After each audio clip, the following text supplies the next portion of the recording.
Welcome back to Football Weather. Galen, Clavio, Matt Blaszka joining you once again. It is another week in college football. Week 8 in the books. Week 9 right in front of us, and we're looking forward to talking about it. Big week in college football this last week as we had a little shakeup at the top.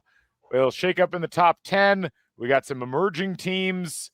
We got a lot of stuff growing together in the middle right now, and we're still uncertain about who's going to be in the playoff. And we are only a couple of weeks away from our initial CFP committee reveal. So everything to look forward to as we move ahead here. Matt Blaszka, good to see you. How you doing? I am great. I would say we had some clarity, maybe. No, not really. But in the Big Ten, it seems some clarity, but others, the SEC gets a little more muddled. The group of 5 seems to have it taking shape. Some upsets all weekend, but it was a really good slate of games. If you were able to watch them, I know you went to the IU game, so you were there. But from the 3:30 till I didn't make it to the Cal or the Stanford Florida State, I couldn't do it. I was pretty exhausted, and I thought Florida State would eventually pull away, and they didn't. Yeah, I wanted to stay up for that one, and it was not in the cards. It was a long day yesterday. We had a great tailgate for Indiana, Michigan State. Last good weather day of the year, I think, as fall came in overnight and rain delay, like a storm delay at Memorial Stadium. But it was a good day all around for college football, and got a chance to see some really interesting evening games, which really had a big impact on some things that we're going to be talking about today. So we're going to get to all of that. We've got a lot to talk about in terms of what's going on with the coaching situations, a quasi-news sequence or news segment we might start up there. And then, of course, we'll have the merit poll a little bit later on. Before we get to that, just a reminder, we're brought to you by Homefield Apparel, your place to go for the finest in college fashions, the softest fabrics, the coolest designs. Matt wearing the Huskies hoodie that I wore a couple of weeks ago, not on Football Weather, but just in general. I almost wore my Trojans, my USC hoodie, which is one of my favorite kind of off-brand, like, team I don't root for nor care that much about. But it would have been great given our USC and Diet USC commentary last week. And as it turned out, both USC and Washington this week ended up not playing particularly serious football games. So they really do seem like they belong in the same family, you know? I'm running I was looking at my home field collection, and I've worn an IU shirt the last, I think, 3 or 4 episodes. I'll mix it up, and none of the teams I had left won this weekend, so I decided to just go with the Huskies today. I've got way too much Miami stuff, and I'm not going to wear a Miami hoodie or a long sleeve after a loss. It's just not happening. But you should suggest to, and by the way, USC and Washington fans, I was just joking earlier. I wasn't really mad at your teams. I honestly wish you'd both won. It would have knocked Notre Dame more. We would have known with Notre Dame either win definitively or not. So either knock Notre Dame out of the playoff or definitively put Notre Dame in the playoff. And yet, weirdly, USC did neither in that game. And with Washington, well, we'll talk about that a little later on. But if you have ideas about what the next hoodie is that I should purchase in support of Football Weather's global look at college football, hit me up in the comments section. And same thing with Matt. I'm sure he needs some suggestions on things. Use the code HOME23, get 15% off your first order. Again, that's homefieldapparel.com. So let's tackle the big games that happened this past weekend. That's a great place to start. And we normally go like top to bottom, but maybe we shake it up a little bit. Let's start on Friday. Miami drops a game at home to Louisville. Bad game for the Hurricanes in this one. 4 interceptions from Carson Beck. And we talked all season, it feels like, about the idea that Miami was going to lose a game just like this one in just this manner. And sure enough, it happened. Now, Louisville is a good team. I mean, that's a fringe top 25 team that has played, I think, maybe in an underwhelming manner, but they're not a bad team by any means. And they had a great game plan against Miami in this contest. But Miami, if they're really a national title contender this year, they can't lose games like this at home, especially games that they're close going into the fourth quarter. It's not a loss you can afford to have at this time of the season. Yeah, we saw a lot of the Georgia people crowing about, this is the Carson Beck that we got accustomed to. He had a really bad day. I know you said 4, but he had 5 if you count the count the one they called back for roughing the passer. He looked off really good. I've never stepped. I mean, he barely caught it, but yeah, it looked like that. We were talking about this a couple weeks ago. We were waiting for the other shoe to drop with Miami, and it finally actually happened. They lost this game that they were supposed to win, and now we haven't talked about this shit. You and I haven't talked about it, at least. But the way the ACC is shaping up, this loss really hurts because there's 3 teams that are 4-0 or 3-0, and they don't play each other, any of those teams. So there's an opportunity that they may not get to Charlotte, and they still have to go to SMU in 2 weeks for their first game out of the state of Florida in November, and that looks like a trickier game. Now SMU has really picked it up, so I'm worried about Miami for the first time all year because they were really starting to roll. I mean, the Florida State win now doesn't look as good, and obviously South Florida win still looks good, and so does Notre Dame. But I'm curious how they rebound now. They go to they play Stanford at home, and after that, they really do have to go play a really tough game on the road. Yeah, I mean, the problem with Miami is twofold. This just seems to be in their DNA right now.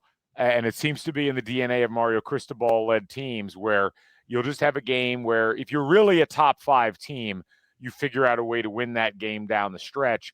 And they're playing in a conference that is just not going to be forgiving in terms of losing that kind of a game. Like, you needed to beat Louisville to have another feather in your cap because there are so few opportunities for good wins in the ACC right now. And Miami the rest of the way, they don't play Georgia Tech, they don't play Virginia, they do play SMU, but it's on the road, and SMU's not ranked, but SMU is dangerous, which is like the worst combination. Yeah. And they still have to go to Pittsburgh, who's also playing very well right now. So just it's too early to call any loss catastrophic unless it's like your second or third loss. But a Miami team that runs the table the rest of the way is 11-1 and isn't in the ACC title game, probably gets in as an at-large. But this is where if you do end up in the ACC title game at 11-1 and you lose, you may not end up in the playoff after that. And that's the calculus that you have to consider now, having lost to Louisville in a game like this. So it's going to be interesting because if the ACC really, I think, was pinning its hopes on Miami and Florida State, and Florida State's clearly not an option anymore. Miami, this one hurts. It's not fatal, but it's definitely one they're going to need triage for. Yeah, 4 weeks ago, it looked like, you're right, Miami, Florida State, and certainly Clemson was in the mix before the season started. And now we're looking at this route just to get to Charlotte is going to be really difficult because, like we said, those 3 teams don't play each other. But Miami has really not played a true road game. I know Florida State was on the road, but again, it's in they had a pretty big contingent there as well. So I'm really curious how they get off the map because we saw this last year. They got to 10-1 and then lost to Syracuse, I think, or 9-1 got lost to Syracuse, and then that was it. And they can't afford a second loss this year because they're not going to have the opportunity to play in the SEC or the ACC championship game at that point. Yep. I do want to know, we mentioned Louisville. I mean, they are 2-1 in conference, but the ACC has become kind of fun. Yeah. And how it's shaping up. We're having, Georgia Tech, Virginia, SMU, Pittsburgh, Louisville, all in the mix here, potentially to get to the conference championship, which I don't think anybody had. Maybe one of those teams, but not both, with how things are going, especially if Miami goes to SMU and loses. Yeah. Well, interestingly, Louisville also has to go to SMU. There's a possibility Louisville could run the table the rest of the way, and their only loss would be a 3-point loss to Virginia in that scenario. The problem is, I mean, winning at Miami is good, but there's nothing in their non-conference that gives them any real indication that they'll be up in that echelon. They just don't have enough of a power profile built up at this point. Yep. So let's talk about another ACC game, a big one. Georgia Tech goes on the road as an underdog and beats Duke in Durham 27-18. Haynes King, another great game on the ground. With his legs for Georgia Tech. And this Georgia Tech team scores 17 points in the fourth quarter. They end up figuring out a way to win this one. The computers hate Georgia Tech, but the voters love Georgia Tech. And you can see why, because they do play in a way that is really alluring. It's really gritty. It's really physical. And they keep winning games. And now, as you mentioned, they're kind of in the driver's seat for one of those ACC championship game spots. The toughest game they've got left on their schedule is not a conference game. And I think they've got to be feeling pretty good about where they're sitting right now with, I mean, the 4 remaining games they have in conference are Syracuse, NC State, Boston College, and Pitt at home. That's not bad. You'd like that if that was your draw. Yeah, I mean, Boston College 1-6 right now. Syracuse with a backup quarterback. It's looking pretty good that they have the opportunity. And I don't know how the tiebreakers would work out if they lost the game, because there could be like 4 teams at 7-1 or something. But certainly, I went into the game thinking Vegas, so it definitely seemed like that was a strong possibility. They go right down the field, or Duke goes right down the field and they fumble. And you're like, okay, not a great fumble, but Duke looked like they had control of the game, and they just never recovered from that point forward. So it's fun seeing Georgia Tech be this good. It's been, I think, 34 years since they were 7-0. And now they are in total control of this conference, which is something I didn't say. Like you said, the metrics don't like them, but the name of the game is just win games, and they've done that every week. They've won all 7, so that's all you can really ask for them at this point, because those numbers are not probably going to change too much. That's just not that type of team based on how they play. Just win games. The other team that's undefeated in the conference that was playing a game this week, Virginia. And again, this is where they lost to a conference foe, and it didn't count as a conference game, and that is going to potentially loom large as we go down the stretch. But UVA has to come from behind and take advantage of a really, really terrible sequence by Washington State on their own goal line, but they end up getting a safety that turns out to be the margin of victory. So Virginia, 16th in the country right now, 3-0 in the ACC, and 6-1 overall, and also at this point, obviously very much alive down the stretch, as they do not have a particularly daunting schedule the rest of the way. At UNC, at Cal, Wake, at Duke, and Virginia Tech. Again, you'd sign up for that if that was put in front of you. And I'm sure the ACC commissioner's office, Jim Phillips, is probably not salivating over a Georgia Tech Virginia conference championship game, but it's certainly a possibility at this stage. Yeah, right. I wouldn't expect a big game or a loss next week against the fighting Bill Belichick's, but you never know, right? And then they have to go to Cal, which certainly not an easy win, not an easy game this year for sure. But you're right; it's setting up really nicely. I can't imagine being a Virginia fan the last 3 weeks between the Florida State double overtime, the Louisville game, and then winning on a safety, which you don't probably see very often in the sport or any sport really. But they've been impressive, right? They played really well. They've won these games. Their offense has been okay. It's certainly come back to light, or come back to the norm here in the last couple of weeks. So we'll see where they end up, but they have very little meat on the bone that they're going to have to win out if they want any chance to go to playoff. Looking elsewhere, I don't know. We did not mean to do a themed ACC segment to start this off, but I guess we are. But some games outside the ACC that certainly were worth noting. Let's go to the SEC. Texas A&M 45, Arkansas 42. This game was not quite as close as the final score indicated, but it was still fairly close. Texas A&M, another game where their defense kind of takes a nap at various times. They had enough firepower, obviously, to knock off Arkansas. A&M's a tough one to peg in that you look at certain metrics and they are absolutely near the top in terms of how they're rated by computers. They're 7th in S&P Plus, which is certainly one that you take a look at and be like, that's impressive. They're 10th, I think, in FPI, but they're first in FPI resume, in that their strength of record right now is tops in the country, better than Indiana, better than Ohio State. But you feel like if A&M's an actual legitimate contender, this is a game they should have won a little more easily than this, given what Notre Dame did on the same field about a month ago. Yeah, it was a little surprising seeing this one as close as it was. And then certainly Bobby Petrino has gotten this team playing well. They played well at Arkansas. They played well against A&M, and they won against Tennessee last week. They played well 2 straight games, lost by 3 in each. So good for Arkansas getting off the map. But yeah, this was a little surprising. You're right. The final score was not indicative of how this finished up. And maybe it's one of those games where they're looking forward to LSU, who's LSU is LSU, but they have not been very good at this point. But certainly everything is lining up for Texas A&M for 7-0. They got these next 2 games are going to be probably tough. LSU is really good defensively, but so is, or at least A&M has had spurts, but their offense has been really good most of the season. So They put themselves in position to really get themselves to Atlanta at this point, being 7-0, and really they have a schedule that lines up pretty well for them. Yeah, they're going to have to get it done on the road at LSU, at Mizzou, and at Texas, the 3 toughest games that they've got left. And those will all be tough, but it does feel like A&M is going to have what it takes in those. We'll see, though. Hard to win 3 games on the road, obviously. That's a tall task. Yeah.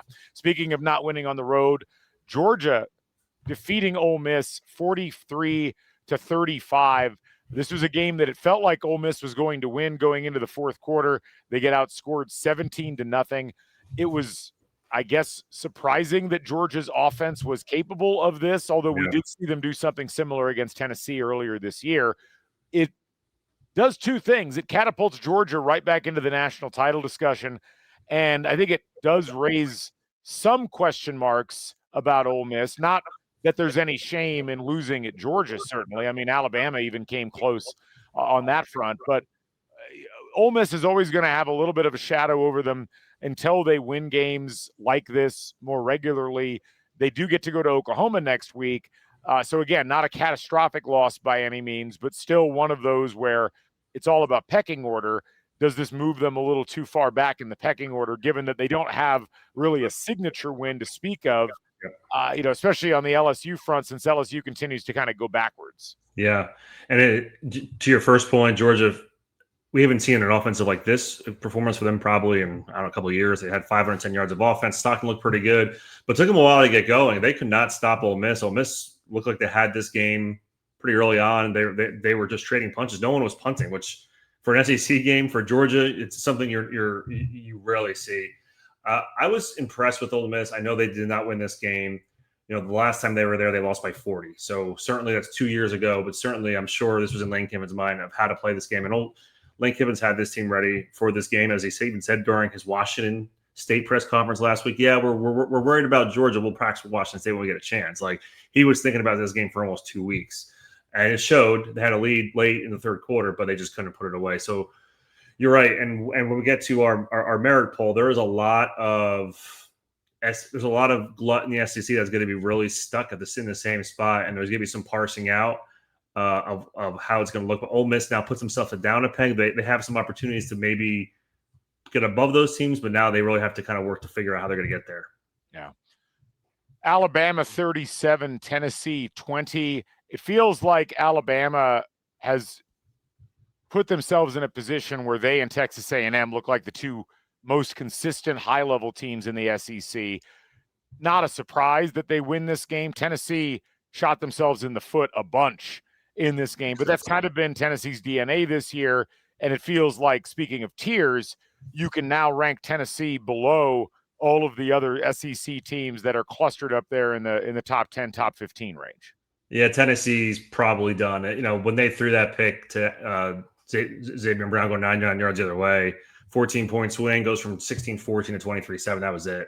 But to your point, I mean, Bama has looked really good. 4 straight ranked wins. Now they're all not ranked, or maybe they still are at this point. I don't even know at this point how those teams are all ranked. I can't keep thinking about our merit poll, and half those teams aren't ranked on our merit poll anymore. But Alabama has really got off the mat since that Florida State game, which becomes more and more puzzling as we go on here that they lost that Florida State game. But certainly, this Alabama team is preparing to be a pretty tough out in the playoff. It would seem like they have a pretty good road to get there. And I'm really impressed with how they've looked this season so far. Yeah. Tennessee, the 2 losses, that's tough. I will say, I mean, they get Oklahoma at home. They get Vanderbilt at home. If they won both of those games, okay, then we can talk.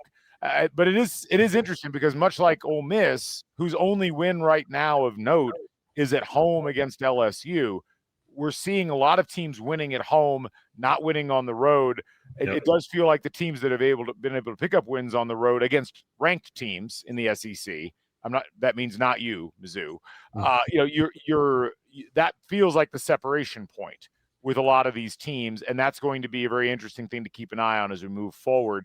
Speaking of winning at home versus winning on the road, Vandy 6-1. They were actually bowl eligible technically before Alabama was bowl eligible. This year, 31-24 winners over LSU.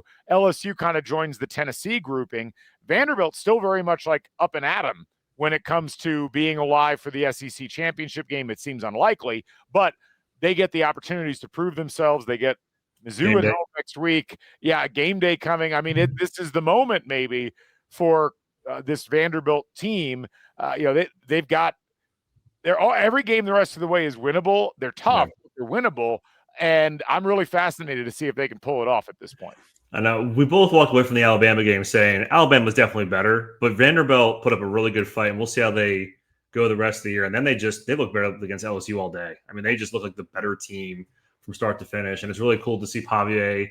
He seems like that knight in shining armor for Vanderbilt, but they have. I mean, it lines up well for them. They have Missouri at home for game day. You hope they don't get overly excited, but this team has risen to the moment a lot this year.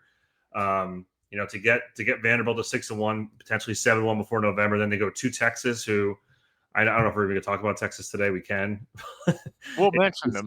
It's just, I mean, yeah, it's really hard to be concerned about Texas at this point. But then they go Auburn and Kentucky. I mean, there's a path to 10 wins for Vanderbilt, and a playoff berth for Vanderbilt would be something that Indiana fans would felt last year that would never happen. Now Vanderbilt. Teams would actually get a potential bid.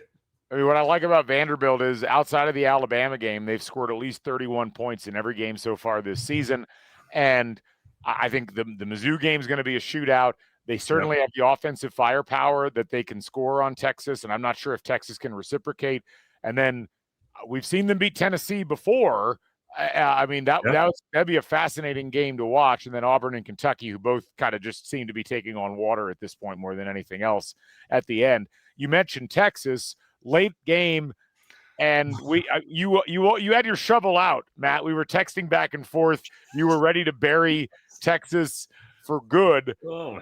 They might already be buried. They're 21st in the AP poll, or they were 21st in the AP poll. They have to go to overtime in Lexington to beat Kentucky 16-13. This was a tough game to get through if you were a neutral observer. It's probably even tougher if you were a Texas fan. But they do pull out the win, and they keep themselves alive. But, man, it just feels like any momentum they had coming out of that Oklahoma game seemed to dissipate very quickly. And they're still staring down playing Vanderbilt, Georgia, and Texas A&M the rest of the season.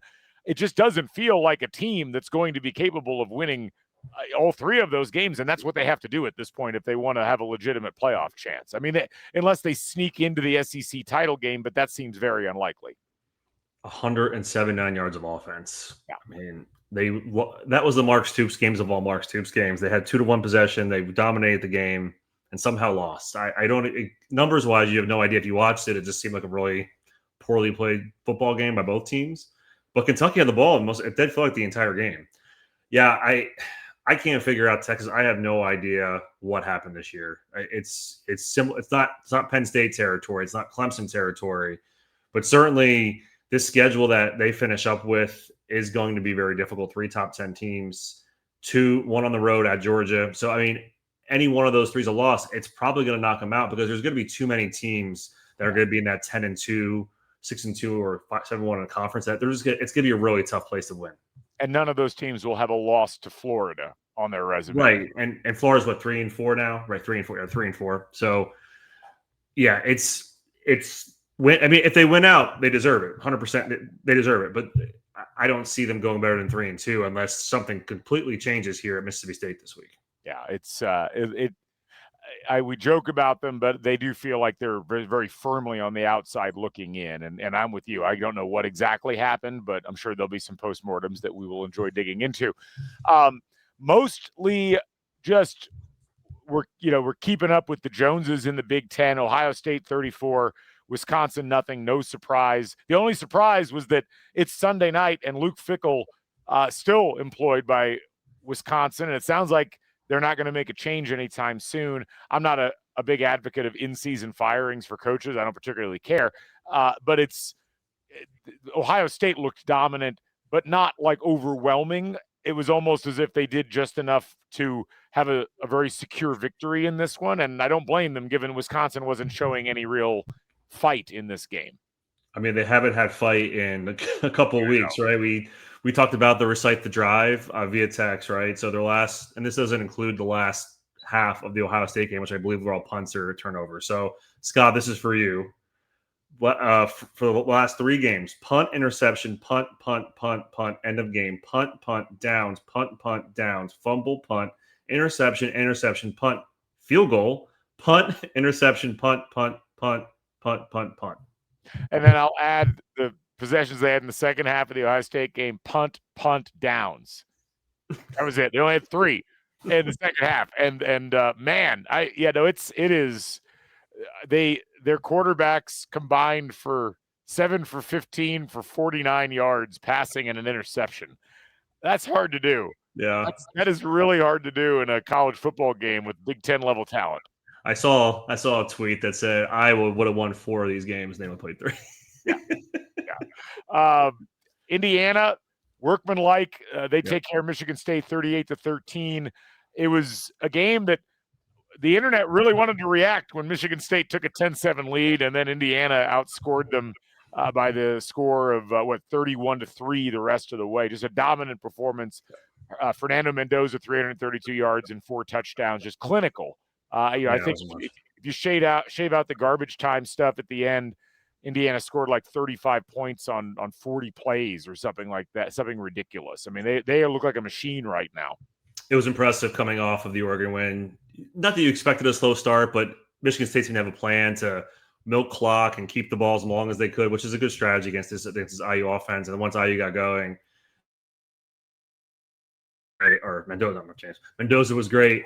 But yeah, I mean, really not much to say. As just keep winning. They won the spittoon for 2 years in a row in blowout fashion. So certainly things are trending in the right direction for the Hoosiers.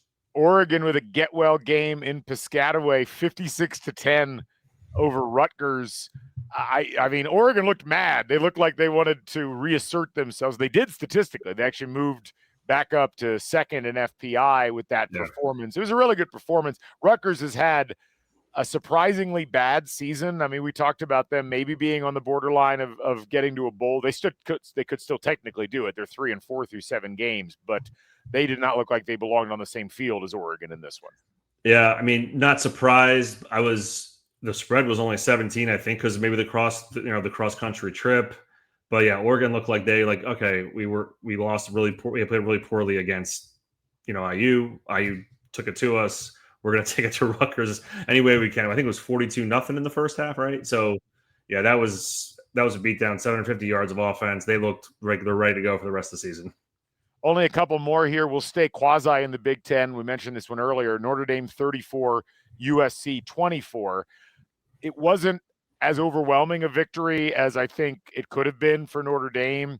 It also maybe like USC had chances to win the game and gave those away as well. So it's an awkward one because it probably does kill USC's hopes at being a legitimate playoff contender again. And that is not a surprise. We were wondering about USC because of how good their offense has looked.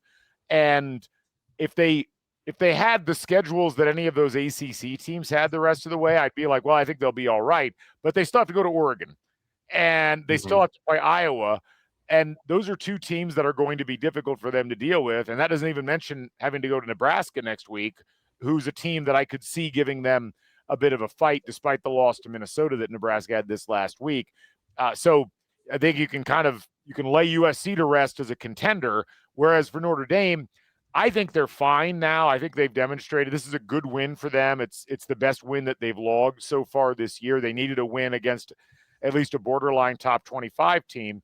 I think the accrual of work will probably get them into the playoff at this point, but they couldn't afford to lose this game, and it would have been better for them if they'd won more decisively than they did, even though post-game win percentage was pretty much in their favor. It just didn't feel that way, and that's what the committee's probably going to look at. Yeah. Notre Dame on the ground was really impressive. He was very, very good. That team they're getting ready for the playoff. They have certainly gotten better each week, and we expected that. I mean, they had 2 tough losses to 2 really good teams at the beginning of the season. USC may have had a pretty good game until the end. They had some. I'm really curious what Lincoln Riley was thinking with those 2 play calls when they were down, or that they just fell down 27-20. They were driving, and they call a halfback option. The guy throws the ball, and the very next possession, they throw guy throws a pick. So just a curious set of circumstances. Lincoln Riley has struggled. Again, we talked about this last week, has struggled going east. He still has really not figured out how to win these games when they go west to east in the Big Ten. I mean, it's been 2 years, but there's now a sample size that I'm not saying Lincoln Riley's in the hot seat, but certainly this has not gotten fixed now in year 4 of the Lincoln Riley era. And certainly, as you said, there's 1 game left that they have to, well, they have 5 games left, but they really need to figure out a way to potentially beat Oregon to have any opportunity. But it does seem like they're probably done for any playoff chance. Yeah, it's just they're too talented to not be better right now. And it's like you go to FPI, they're 8th in FPI, and they don't feel like a playoff contender. No. And I just don't. They've been so overwhelming in the games that they've won, or for the most part. I mean, there's been some exceptions, obviously, but they've managed to put up a great statistical profile. They looked so effective in that game against Michigan last week, and you thought, well, gosh, you lose on a last-second field goal to Illinois on the road, and then you beat Michigan that handily, and you're ready to go win a game like this, and they really needed to win a game like this, and they didn't win a game like this. So both of these teams will bear some watching, but I think Notre Dame feels like they're in very good shape. Last game I want to get to, Holy War, BYU pulls this one out over Utah 24-21. This game was a lot of fun to watch. Yep. Matt, I don't know if you got a chance to, but BYU suddenly in a really good spot, 7-0. They've got a couple of tough games remaining in the conference, and it's certainly not inconceivable that this BYU team, who was a preseason early favorite and then lost their quarterback, and a lot of people kind of gave up on them at that point, they're back again. They're 7-0 in the Big 12 at this stage. That was a fun game. I mean, I had it up. I had that game. I came out of the game. I had the quad box. But I was in. Or when BYU made that comeback and then Utah came back, I mean, it was. You could hear the crowd. That's a great, again, I think it's the last. I would love to go to that game. But certainly, you're right. BYU has set up. They have to go to Texas Tech, have to go to Cincinnati, who 6-1. I mean, I had him. We'll see. I have him in my latest merit poll here. They've been really good since that Nebraska game, and probably should have won that Nebraska game. But the Big 12 is shaping up to be a really good finish here, as we have 2 undefeated teams. Arizona State got a win over Texas Tech this week. I was going to get to that one. Yes. Yeah. Certainly a nice win. They needed it to keep themselves in the mix, and you still have Texas Tech and Houston sitting there at 3-1 overall. I don't expect them to be in the mix at the end, but certainly they are right there right now. So certainly there's some teams that maybe we didn't expect, but it's shaping up to be a good finish of this conference. Yeah, Arizona State, the other team that the metrics absolutely hate, but they win. They're 5-2. They're 3-1. They knock off Texas Tech, who was using their backup quarterback. The thing about Texas Tech that's interesting is, as dominant as they've been, they have played the worst strength of schedule, I think, of any of the contending teams at this point. Like, you go look at their strength of schedule rating right now, and Texas Tech, their strength of schedule is 53rd. So actually, it's not the worst. I see with the updated numbers. BYU's played a slightly worse schedule, and Georgia Tech has played a worse schedule. They're 72nd in strength of schedule. But Tech, they could probably afford to lose this game, but then you look forward, and it's like now they can't afford to lose the BYU game at home. And it's largely, from what you just said, the Big 12 has a real possibility of being a morass in the standings at the top. Cincinnati, going the rest of the way, they get BYU at home. They have to go to Utah. They've got to go to TCU. Houston is 3-1. They get Arizona State this week. It's this week. It's on the 25th. And they don't have that tough of a schedule beyond that. Arizona State's in the mix. I mean, it's like this. Yeah. You could end up with the 2 best teams in the Big 12 not making the Big 12 title game simply because of a weird tiebreaker. Yeah. And that almost happened last year too, right? It was Arizona State and Iowa State, and BYU was left out last year because of a tiebreaker. So certainly it could work against them again this year, but they probably the toughest road left. They still go to Iowa State, Texas Tech, TCU at home, and Cincinnati.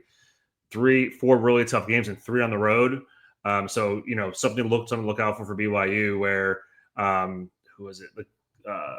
This is the Texas A&M. They still Texas Tech still doesn't play anybody. Oklahoma State UCF, West Virginia, 3 of their last 5 games here. So they play the 3 of the bottom 4 teams in the league at this point. So it's still lining up well for the Texas Tech, but they're going to have to get to the conference championship to probably have a chance to win, to take a bid. Because it seems like it's a one-bid league at this point, just based on how everything goes shaking out around the country. Let's take a look at the merit poll for this week, since we just ran through all the games. Yep. And here's what we landed on. We have unanimity in the top 3. I think for the first time maybe this season, Matt, Indiana, followed by Ohio State, followed by Alabama. I had Georgia 4 and A&M 5. You had them flipped. I think you could make an argument either way. Both have Oregon at 6th. And then you've got Vanderbilt, Texas Tech, Georgia Tech, Ole Miss, Miami. I've got Miami, Texas Tech, Vanderbilt, Oklahoma, Missouri. But not a whole lot of disagreement here. You had Virginia a few spots higher. I had Illinois a few spots higher. I had Michigan in and you didn't. I thought Michigan's win over Washington this week kind of restored normalcy. That they're in the mix as far as that's concerned. I feel like we're getting some coalescing up at the top. I mean, what sticks out to you? We're pretty far apart on Georgia Tech, but again, that's where I'm looking at the metrics, and I'm also just trying to like game out who's accomplished the most so far this season. And the one issue, I guess, on the Georgia Tech front, from my perspective, has just been, that a lot of the loftiness of the rankings was due to winning at Colorado, which looks less impressive every week. Yeah. And beating Clemson at home, which looks less impressive every week. Nothing to take away from the fact that they continue to win. It's just that from a merit perspective, grittiness only translates so far as I'm concerned, but I've still got them in my top 15. We have the same top 6, or just 2 teams flipped, and so like that was easy for me. Those top 6 was easy. I didn't really. I mean, you can flip maybe some of them, but for the most part, those seem like the 6 strongest teams. After that, I have Vanderbilt 7. I've been impressed with them. I think they've been really good all year. But I could have really put the 7 or almost 14 teams in a bag and just rearranged them. That's how it felt to me. I was going back and forth. I think I did this 2 or 3 times. I had Georgia Tech down at 12, and then 8, and then 9. We're getting a picture for the top. Oklahoma, Illinois, and Cincinnati. I had a really tough time even figuring out who was down there. And I'm not sure if you felt the same way. I feel like we're getting some clarity on where this is landing right now. But at the same time, there's still a bunch of teams that are really hard to separate. And that's really hard when you only have 6 or 7 data points at this point. So I guess my larger point is my difficulties with each of these rankings is it's getting harder and harder because it's harder to parse these out because there's now head-to-heads with some of these. And certainly we're seeing Notre Dame, as they've both risen in ours, yours at 15, me at 12, that they're starting to play a bigger factor in this poll. Oh, I'm with you. It gets very difficult after the top 6 to have any kind of reliable ranking. I mean, I was planning on dropping Miami lower than 7th, but weirdly, what has kept Miami up that high for me is what they did to South Florida in their game against them. I mean, that looks like a really good win now. Yep. And you add to that the Notre Dame win. I didn't want to punish them too much for the Louisville loss because I do have Louisville in my top 20. So do you at this point. Texas Tech I struggle with because they have been dominant. They haven't really, the win at Utah is carrying a ton of weight for them, obviously, and they haven't done a whole lot outside of that. I think Vanderbilt absolutely deserves to be up there. I have no earthly clue what to do with Oklahoma at this point. Like, I have them at 10th because I just felt like they were slightly better on the merits than Mizzou. But you had them 18th, and I could have easily seen ranking them around that point as well. So it's tough sledding trying to parse these teams out. But I don't know that we're going to get a whole lot of clarity on this for the next couple of weeks. Yeah. Just because I expect we will continue to see teams just beating up on each other in 3 of the conferences, the Big 12, the ACC, and the SEC. What's going to be fascinating, and this is a good transition to the next point, is the Big 10 feels like it has this rapidly growing delta between the top 3 teams, Indiana, Ohio State, and Oregon, who might be the top 3 teams in the country. I mean, there's an argument to be made for that statistically, although I think Alabama certainly has much better wins than Oregon does, but Oregon has arguably been more statistically impressive than Alabama has. Yeah. But then you get down to that next tier, and it's I don't know where the fourth Big Ten team comes from for the playoff at this point. I mean, at this stage, you've got Oregon, USC, Iowa, Michigan, Minnesota, UCLA, and Northwestern, all at 3-1. You have preseason darlings Illinois, Nebraska, and I don't know if Washington was a preseason darling per se, but they were a team that people were like, keep an eye on them. They're all 2-2. And it feels like that's the cut line for any team that you would even care about in the conference at this point, because you now have 5 teams that are 0-4 and another team that's 1-3. And I'm having a hard time. Like, we talked about USC. They already have they're 5-2 already. All those teams that we mentioned that are in that 3-1 range are 5-2. I don't see any of those teams running the table the rest of the way, and that's what they'd have to do at this stage, I think, to get into the playoff. Yeah. So I think part of the issue here is the SEC is going to have all these teams in the same exact area that are going to have more ranked wins, better quality wins. Notre Dame looks like they are on the path to probably getting one of the spots. And then you have the other 3 spots that are with the ACC, Big 12, and Group of 5. Maybe there's a 4th spot there. So it's really a numbers crunch as well. And we haven't seen any of these teams rise to the occasion that's to win a big game, right? USC lost. Michigan they lost to USC just last week. And then Minnesota wins at this great game against Nebraska, 31-24-6. UCLA, I guess we can't rule them out. They run the table. They're going to be in the Big Ten championship game, so they're still in the mix. And then you have Illinois, who play the 2 toughest teams, both Ohio State and Indiana. But I have a really hard time thinking they're going to have a path unless they can really blow teams out, because I just can't imagine a 56-10 loss, 63-10 loss, to Indiana is going to merit much consideration when it comes down to parsing these teams out. So in a way, I think they're out unless there's all hell breaks loose, right? So I think they're in trouble.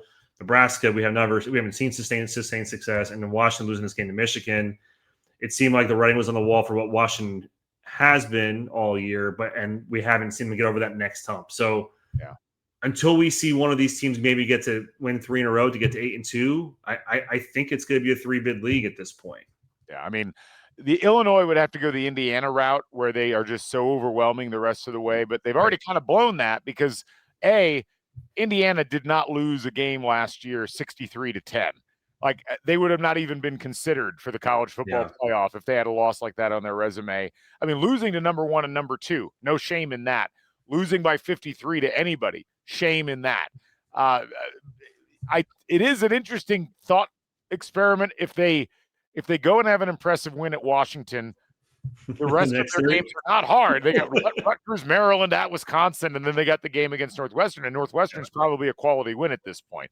But if they could win all those games by 25 to 30 points, maybe, but it seems unlikely. The one I'm interested in is Iowa. Highly unlikely Iowa would do this, but Iowa only has 1 loss in conference by 5 to the number 2 team in the country.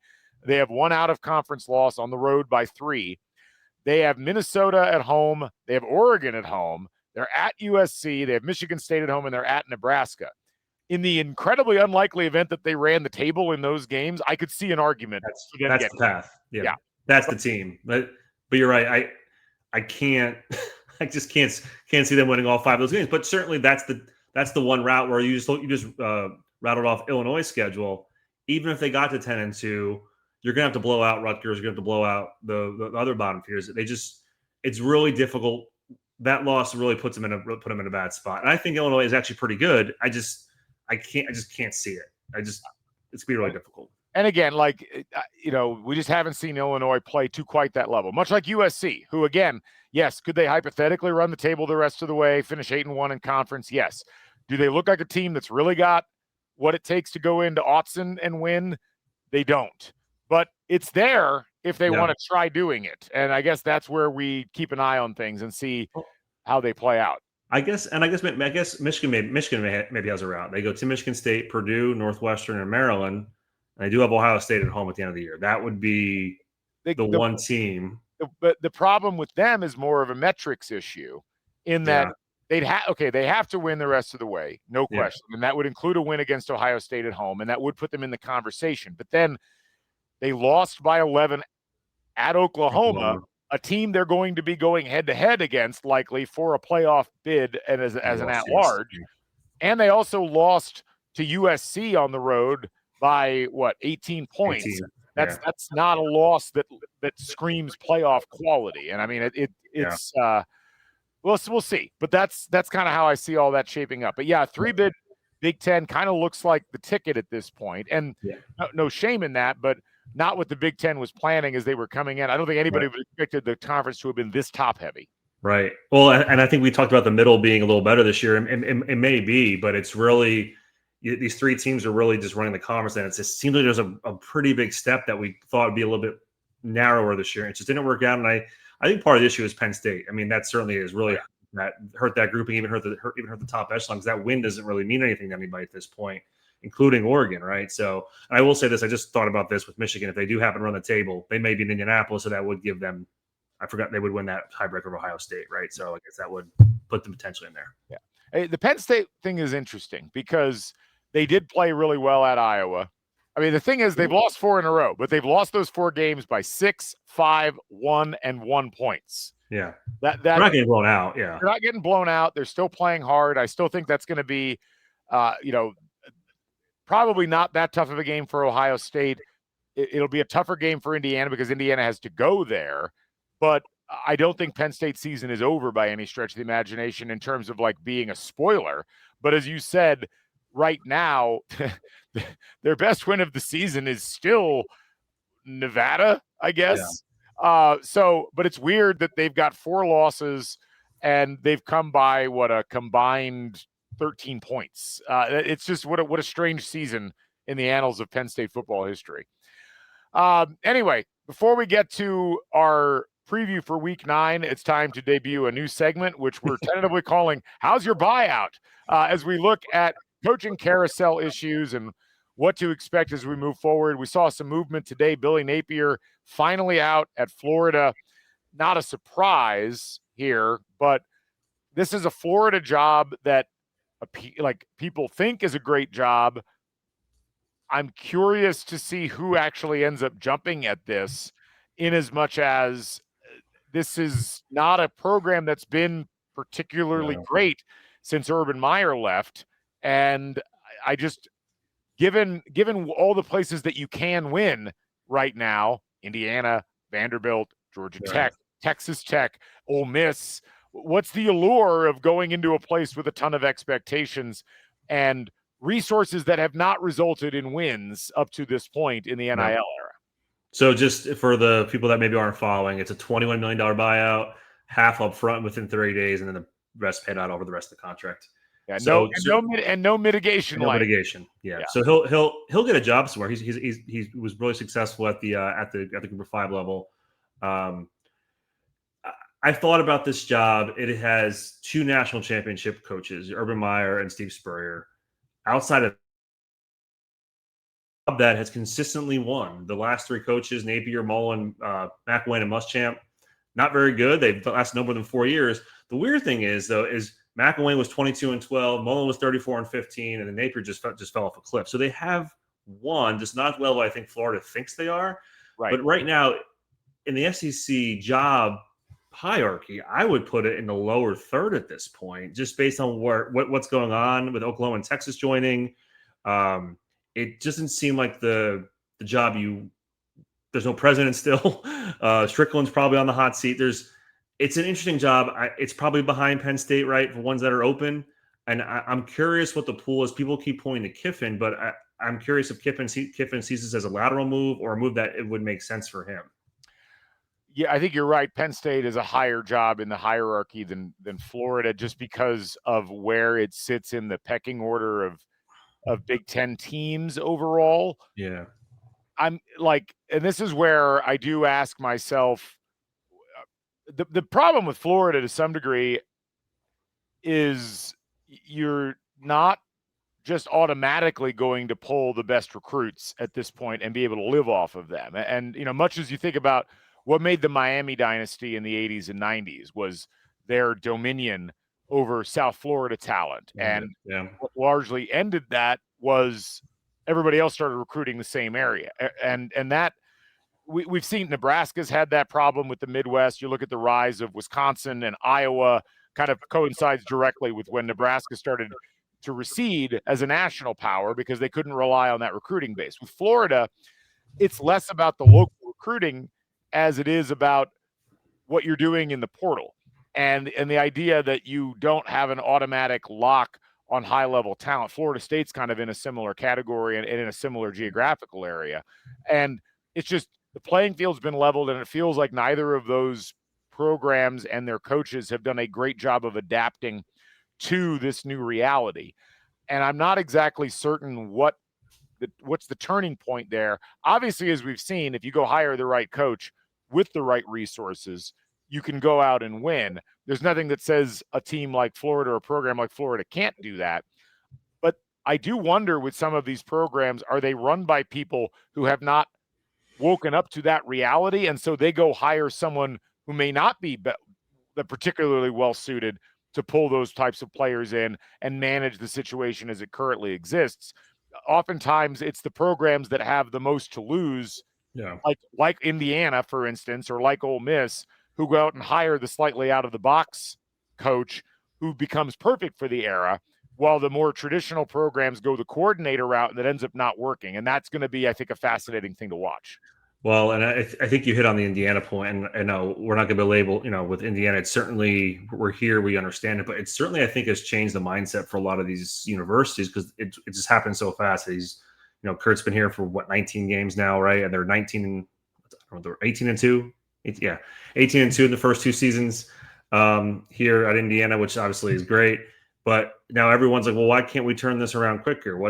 How can I do this? Or why are we not seeing results faster? And Kurt, he's done a great job in the portal, developing players, bringing talent. He's done a really good job of those things.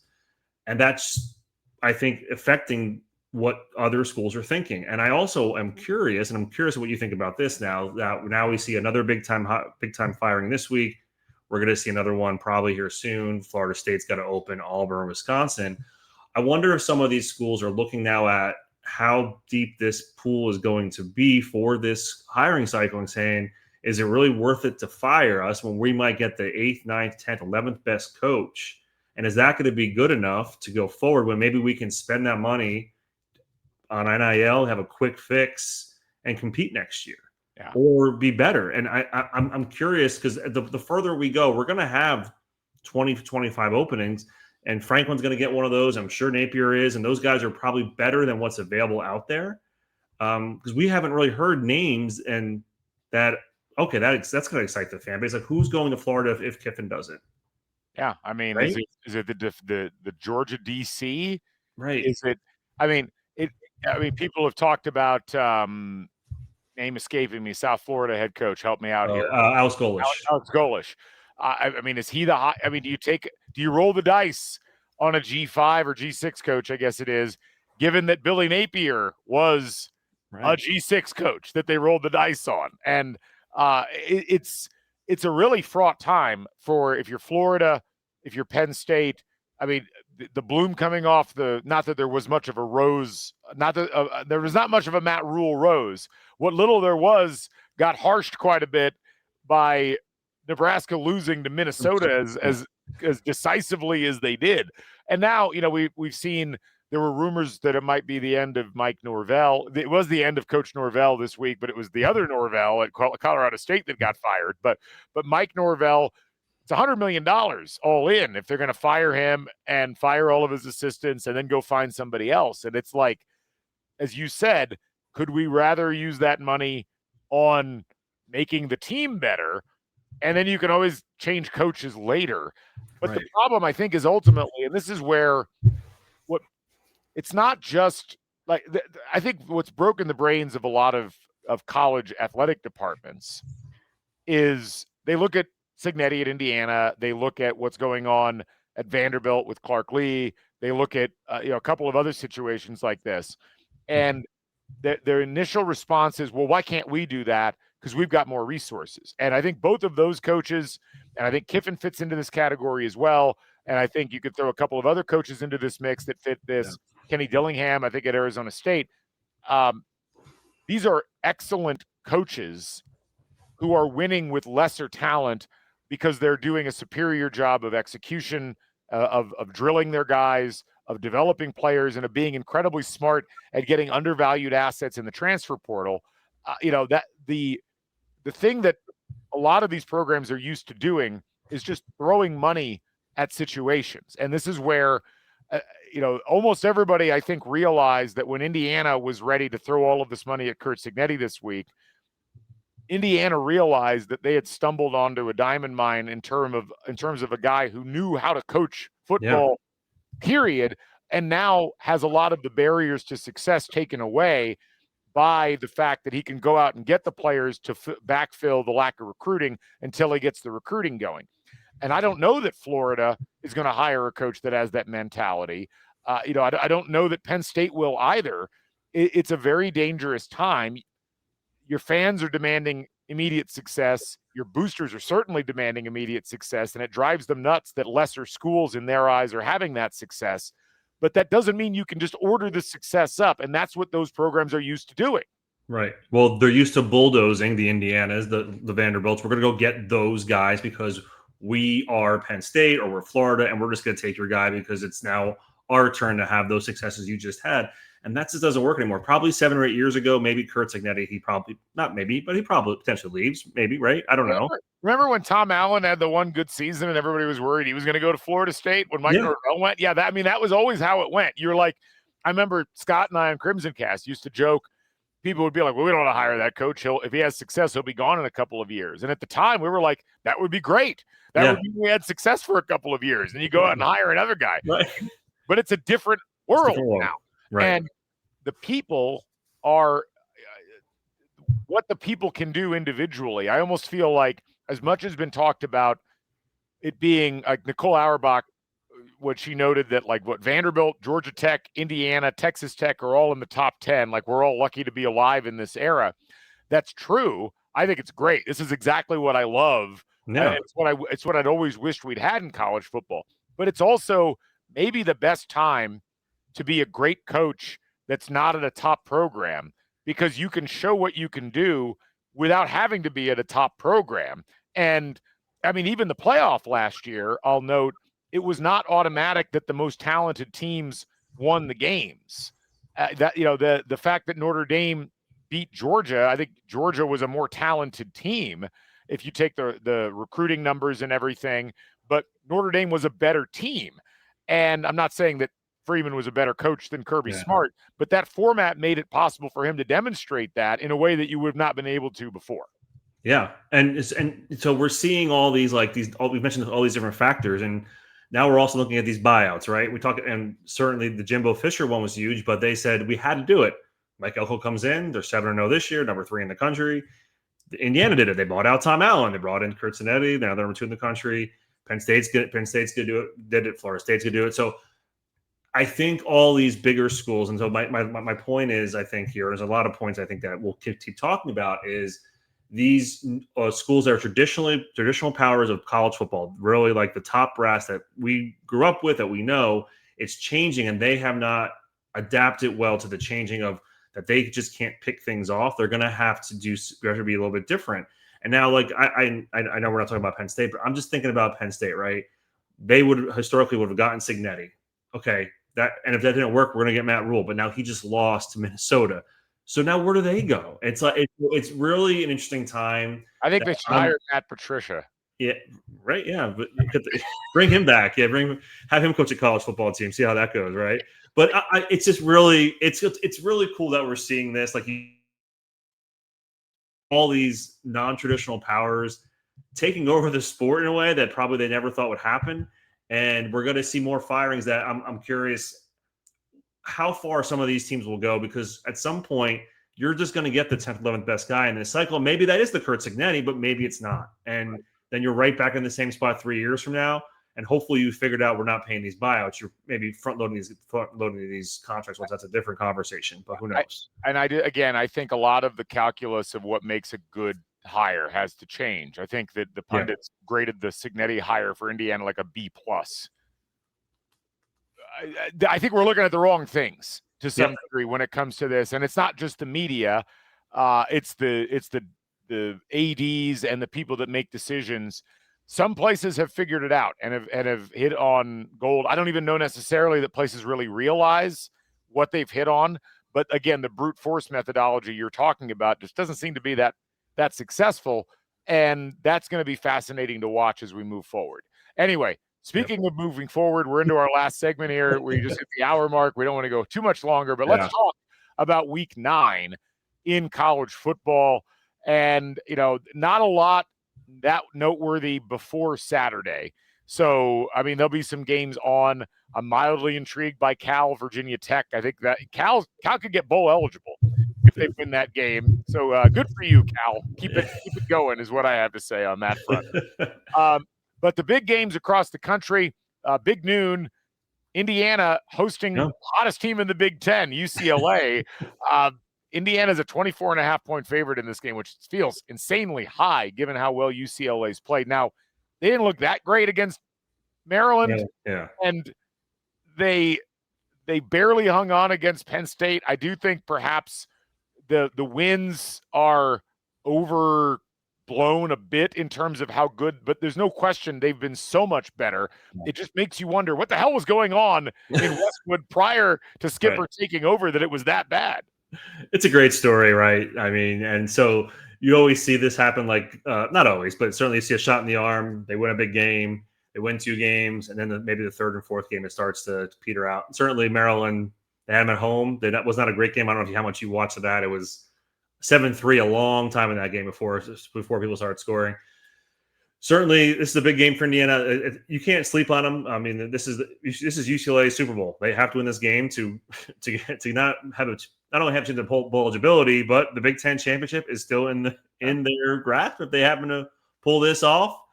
I don't expect them to. I think IU will eventually roll here because they know like this team has been playing well. And Kurt's not going to let any of that stuff happen. So, yeah, it's that it seems unlikely, but it's an intriguing matchup at least. Absolutely. Also a noon kick. Oklahoma hosts Ole Miss. This feels like Armageddon for one of these two teams. Like I feel like whichever one loses, it's a tough path back to try to get to the playoff because you'd have 2 losses and still some tough games remaining. Oklahoma 4.5-point favorite in this one. I kind of wish I was going to this game. I think it would be quite fascinating. Yeah, it's a fun one. And like we said, I don't think 2 losses knocks you out, but this certainly puts you down the pecking order for the loser of this game. And I am curious down the road if Oklahoma does win this game, how they treat. I know Mateer played in Texas, but he clearly wasn't right. How they would treat that game if they were on the fringe. I mean, so this is really, really big for both teams. Mizzou traveling to Vanderbilt. Vanderbilt a 3.5-point favorite. The get-in price for this game is $206. Is that a record for a non-Tennessee game that for Vanderbilt at home? It's got to be, and I would assume there are a lot of less away tickets because Missouri is not really the biggest traveling fan base. Because usually, I don't know if you've ever been to a game there, it's usually a lot of away fans. So, well, and it's no disrespect to Vandy fans or the program, but I've always wondered, this is a small private school, a lot of out-of-state kids. What is it that leads you to be a non-alum Vanderbilt football fan?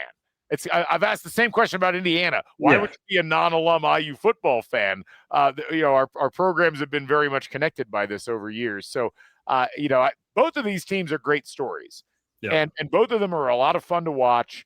I would give Vanderbilt the edge here because they're at home, and I think they've played better on balance than Missouri has so far this season. But, again, much like that Ole Miss-Oklahoma game, it feels like the loser of this game is really behind the 8 ball, and maybe even winning out wouldn't be enough to get them into the playoff. BYU and Iowa State. That's a 3:30 kick on Fox.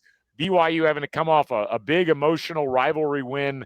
Travel to Iowa State, a notoriously difficult place to play. And BYU right now a 2.5-point underdog. Yeah.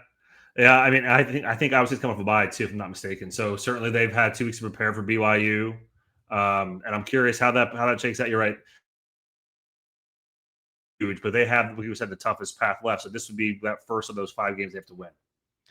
A pair of 5-2 matchups in the Big Ten at 3:30 on Saturday. I know. Illinois at 5-2, traveling to Seattle to take on the Washington Huskies.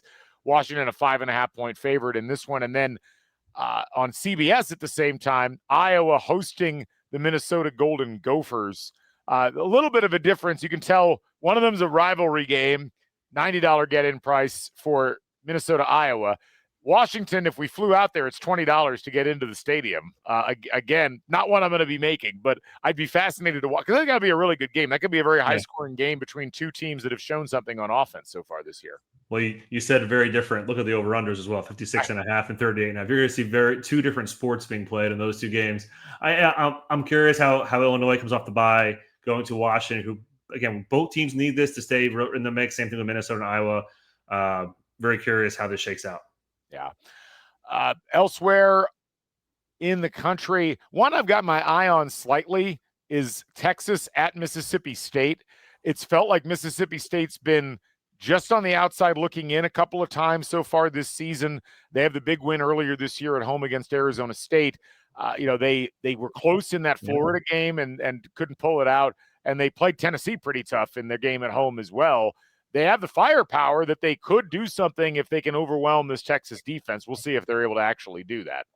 It seems like they have no idea what to expect at Texas because the spread seems like the same every week, between 6.5 and 10 points. Okay. We think this should happen, but you're right. Mississippi State, they should have won that Tennessee game. They should have won Florida. They've been I think we said a couple of weeks ago, they're not an easy out for anybody who's got to play them. I know they're 0-3 in conference, but I'm not saying they're going to win, but certainly it's a really tough win and one that Texas needs. Texas A&M at LSU is the premier evening game. A&M a 2.5-point favorite on the road. LSU has to win this game. 20th in the AP poll on their last legs. They're out of chances at this point. Yep. This is the night game that Brian Kelly talks about, 17-1 at home and under his watch or whatever they are. But this is, if they lose this game, Brian Kelly maybe gets in the mix for some of these jobs, which certainly would shake up some of the actual coaching carousel, you would think, or maybe he retire or he gets fired and just doesn't come back. But certainly this is a must win for LSU, like you said, but there's a lot on the line here. Last one that I'll note, one that I hope I can stay up to watch, Houston at Arizona State. That'll be a lot of fun. Again, 2-3-1 teams in the Big 12, 6-1 versus 5-2. Arizona State, pretty big favorite in this one, 8.5 points. And I'm a little suspicious of that line. I don't know why, but one to keep an eye on, certainly. So yeah, coming off that big win. And I think you forgot to mention North Dakota State, South Dakota State.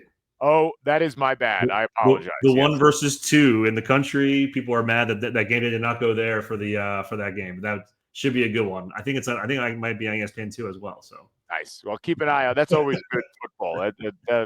I love some FCS. It's always great entertainment value. Anyway, that'll wrap it up for football weather this week.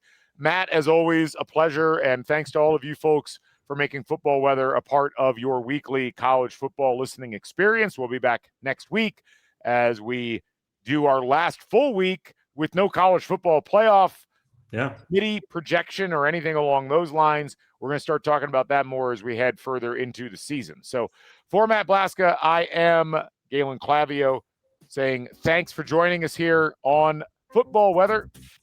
We'll catch you folks on the flip side. So long, everybody.